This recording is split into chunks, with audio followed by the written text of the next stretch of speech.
Hi all, welcome to the Marquee Matchups Notice trading for the weekend of the 13th of October, guys. Plenty to cover in this, as always. 11 routes, as we said, were covered in the predictions. Hopefully you found that useful, guys. As always, we will cover the no-risk trading that lies in wait with this. It obviously helps support, so we can smash like as well. Sub to the channel if you're new. Follow me on Twitter at G the Legend. All links are down below for playlists in the channel and social media links, as always.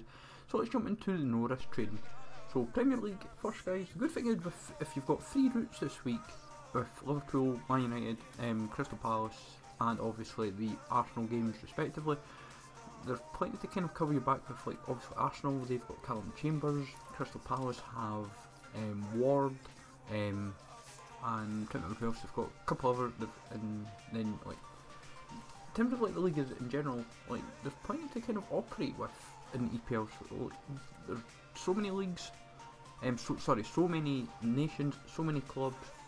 And there's plenty to kind of just cover your back with. Liverpool have Andrew Robertson, and Man United don't have anyone that I've found actually, which is interesting. So, but as I said, plenty to cover your back with in terms of like an EPL perspective. MacArthur was who I was thinking of from Crystal Palace. I knew there was someone else I could think of. So, obviously, I would imagine I'll do a range requirement, but obviously, from the no risk guys, for the clubs that are affected, these are the ones that you kind of just want to kind of nab. Obviously, cover the nations and then you're sorted. But obviously, at the same time as well, the rare players that are 75, there's not too many to kind of operate with, so be prepared. Kabul is another one from a Watford perspective. So, as you can see, my best tip from a no-risk trade perspective just now, guys, is go about 2 or 3 minutes in and you seem to find them. There's a more frequent opportunity of buying them. And as you saw, Will Hughes was another one there. Easy to forget about him. Championship, there is tons to work with, guys. If they do a championship route, the 75s that you can buy, you can practically buy, and it's the same as last year where you could practically get away with nearly buying a whole team. You can buy a goalkeeper, you can buy Manoni, you can buy your midfield like Size, Larson, Mason. Back 4's quite strong. You've got what's his name? Dawson, for example. My brain went blank there for a sec, even though it's right in front of me. You've got like Makojo, you've got Vernaccio, you've got James Chester. You've got plenty to just completely operate. Then you've got the wingers on like a left and right mid kind of covered as well with the dude from Birmingham that's transferred from Brentford, and Makojo as well.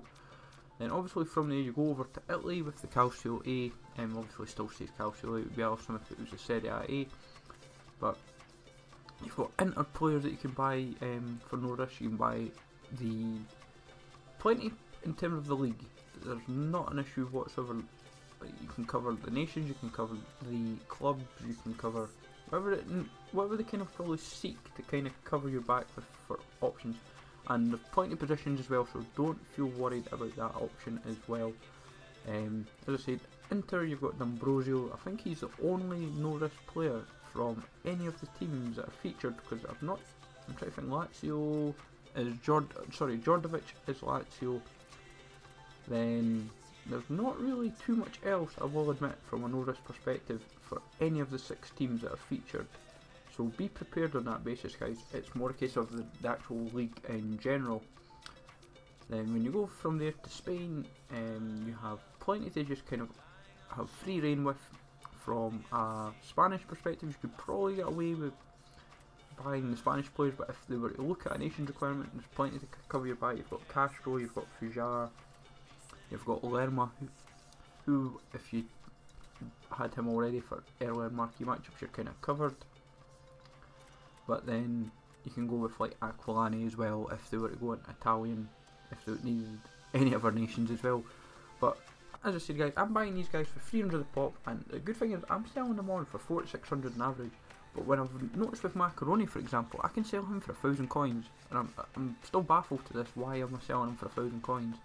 But Ninkovic and Macaroni are the two. In terms of the league in general, you can buy like Sakujo, you can buy Fornaroli as well to cover your back for other goals within the league if you're willing to operate out with the no risk method. The only other golds in the Korean league that as far as I'm aware, is Orsic and Damjanovic. I might have a mind blank, there might be more, Hopefully you find this useful, guys. As always, let me know in the comments down below what investing you're doing and what trading you're doing and what profits you've made so far. Smash like as always, sub to the channel if you're new, follow me on Twitter, G the Legend. Take it easy all, thanks for watching, and I'll catch you all later.